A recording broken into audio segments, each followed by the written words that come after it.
I'm so excited. I am counting down to Jacket January. Okay, so I had designed a blazer a while back, and it's a perfect chance to try it out. So this is what I've got. It's got these little ruffled sleeve cuffs. Fairly straightforward, 5 buttons down the front, and I can't wait to sew it. Let's look at the fabrics. I think it's important to talk about where did these fabrics come from, because you know I only sew really with things that have been thrifted, gifted, or whatever. This is what I've got. This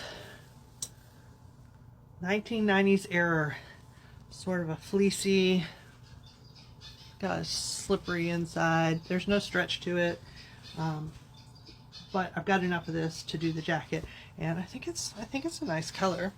And then this is the lining. Just a green sort of watermarked lining. I got a ton of this. Both of those came from stashes that I've acquired over the last year. This lovely piece came from a friend of mine. She went to Italy with her husband a few years back, and she brought me back this little piece of fabric. That is going to be the cuffs, and it'll actually be underneath the underneath side of the collar, so it'll peek out occasionally. And then I've got some sew-in interfacing, which I got from Lucky Deluxe. That's where that came from. And there's 5 buttons down the front, and I pulled out of my button stash. I've got 2 buttons that look like this, 3 buttons that look like this. So I'll just kind of alternate them. They're down the front, so kind of mix and match button deal.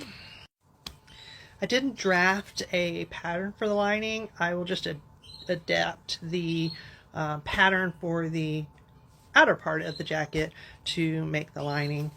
All of these fabrics, thrifted, gifted, secondhand. It's the only way to go.